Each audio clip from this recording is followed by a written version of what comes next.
पावसाळ्यात अतिशय पौष्टिक आणि सकाळच्या वेळी जर दुधासोबत हा एक लाडू खाल्ला तर दिवसभर तुमची एनर्जी अगदी सुपर्ब राहणार आहे।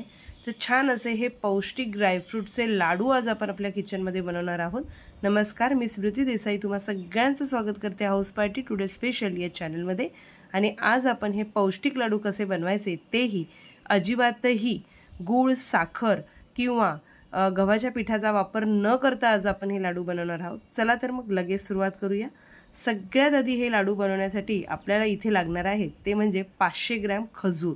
तर हे खजूर मी इथे त्याची जी बी असते ती काढून एकदा स्वच्छ असे धुवून घेतलेले आहेत। तर हे पहा, पूर्ण 500 ग्रॅम एवढे हे खजूर आहेत। त्यासाठी मी इथे 100 ग्रॅम अंजीर घेतलेले आहेत।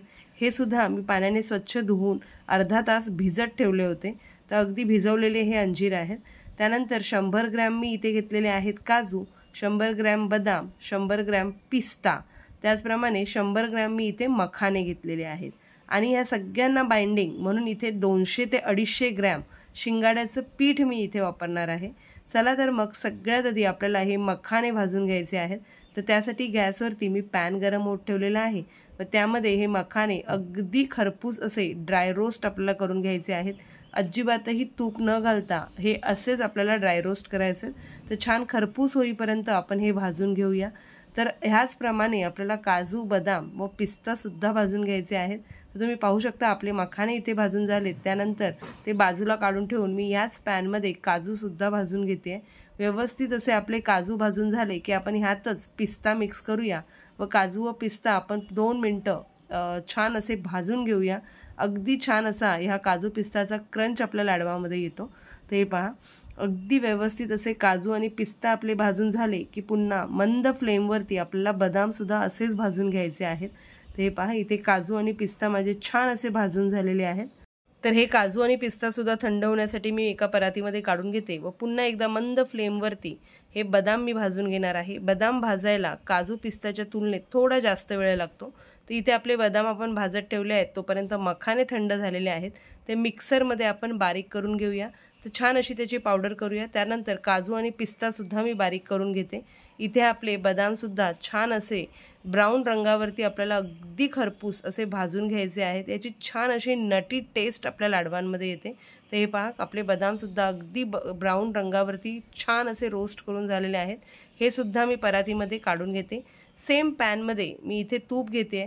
तर पूर्ण लाडवासाठी मला इथे 3/4 कप एवढं तूप लागलेलं आहे। त्यातलं अगदी 2 ते 3 चमचे तूप मी पॅनमध्ये घेऊन हा साधारण 250 ग्रॅम एवढं शिंगाड्याचं पीठ मी इथे घेतलेलं आहे व हे शिंगाड्याचं पीठ अगदी खरपूस असं आपल्याला भाजून घ्यायचं आहे। आपल्या सगळ्यांनाच माहिती आहे की शिंगाड्याचं पीठ उपवासासाठी सुद्धा वापरतात, मात्र हे तितकंच पौष्टिक सुद्धा आहे। लहान मुलांसाठी तर अगदीच पौष्टिक आहे। तर इथे जर तुम्हाला शिंगाड्याचं पीठ वापरायचं नसेल तर त्याऐवजी तुम्ही नाचणीचं पीठ वापरू शकता किंवा अगदी तुम्ही राजगिऱ्याचं पीठ सुद्धा इथे वापरू शकता। मात्र मी आज इथे 250 ग्रॅम एवढे शिंगाड्याचं पीठच वापरलेलं आहे। शिंगाड्याच्या पिठाला छान अशी चव सुद्धा असते। याच पिठाचा शिरा सुद्धा फार छान लागतो। गूळ वापरून जर तुम्ही याचा शिरा केलात तर तुम्हाला तो नक्की आवडेल। आज आता आपण हे जे शिंगाड्याचं पीठ आहे हे लाडवांसाठी इथे वापरतोय। आता आपलं जे पीठ आहे हे मंद गॅसवरती अगदी खरपूस असं आपल्याला भाजून घ्यायचं आहे। तोपर्यंत मी इथे हे जे खजूर आणि अंजीर आहेत ते मिक्सरमध्ये बारीक करून घेते। खजूर सुद्धा अगदी थोड्याशा पाण्यात मी भिजत ठेवले होते। त्याचप्रमाणे अंजीर सुद्धा मी छान भिजवून घेतलेले आहेत, त्यामुळे हे मिक्सरमध्ये लवकर ग्राइंड होतील। तर आता हे मी बारीक करून घेते व आपलं पीठ भाजून झालं की पीठ सुद्धा मी परातीमध्ये काढून ठेवणार आहे। तर तुम्ही पाहू शकता आपलं पीठ इथे भाजून झालेलं आहे, ते मी परातीत काढून ठेवलेलं आहे व आपण जे खजूर व अंजीर मिक्सरमध्ये घेतले होते ग्राइंड करायला ते सुद्धा छान अशी मी त्याची पेस्ट करून घेतलेली आहे। पुन्हा एकदा पॅनमध्ये 2 ते 3 टेबलस्पून एवढं तूप घेऊन आपण हे जे बारीक करून घेतलेले खजूर आणि अंजीर आहेत हे इथे छान परतवून घ्यायचे आहेत।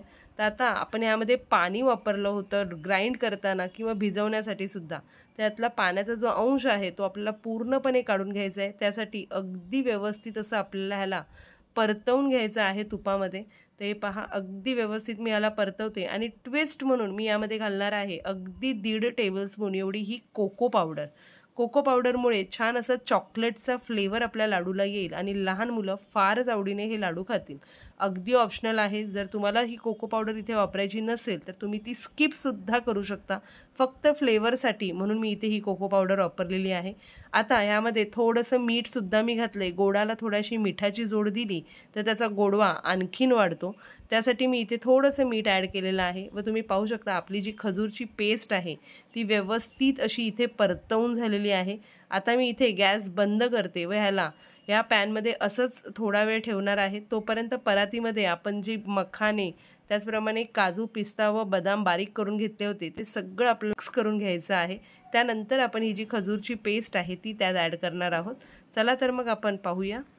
तर इथे आपण हे जे काजू आणि पिस्ता होते ते बारीक करून घेते, अगदीच बारीक नाही, थोडे दाणेदार आपण केलेले आहेत। त्याचप्रमाणे इथे आपण वाटून घेतलेले मखाने तसंच बदाम सुद्धा आहेत आणि आपण जे पीठ भाजून घेतलं होतं ते सुद्धा इथे मी बाजूला काढलं होतं।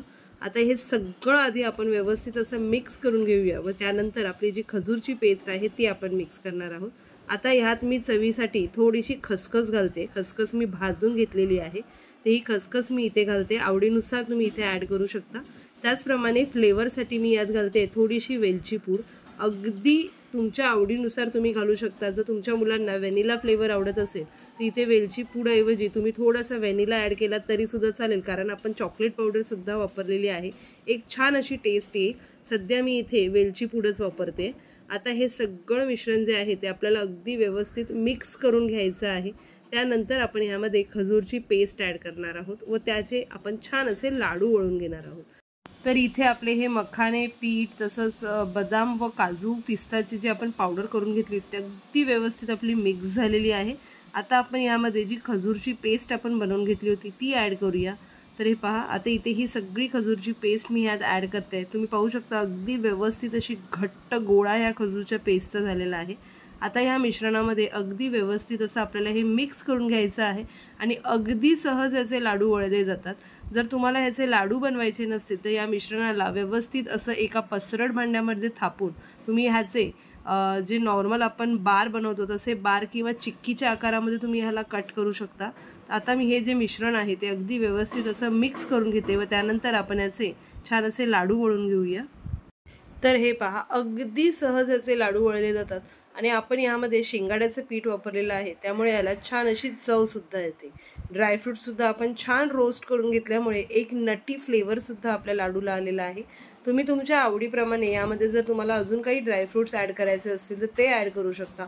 अगदी तुम्ही यामध्ये जे आपले पंपकिन, वॉटरमेलनचे सीड येतात ते सुद्धा रोस्ट करून तुम्ही ह्यामध्ये ॲड करू शकता, त्याने सुद्धा हे लाडू फार छान व पौष्टिक असे तयार होतील। तर तुम्ही सुद्धा अशा पद्धतीने हे ड्रायफ्रूटचे पौष्टिक लाडू या पावसाळ्यामध्ये नक्की ट्राय करून पहा। लहान मुलांसाठी तर हे पौष्टिक आहेच, मात्र मोठी माणसं सुद्धा अगदी सहज एक लाडू दिवसाचा जर खाल्ला तर दिवसभर त्यांची एनर्जी जी आहे ती अगदी कमाल राहणार आहे। तर नक्कीच तुम्ही सुद्धा हे लाडू ट्राय करून पहा आणि जर तुम्हाला माझा हा व्हिडिओ आवडला असेल तर माझ्या या रेसिपीला शेअर व लाईक करायला विसरू नका। पुन्हा लवकरच भेटूया अशाच एका रेसिपीसोबत। तोपर्यंत एन्जॉय।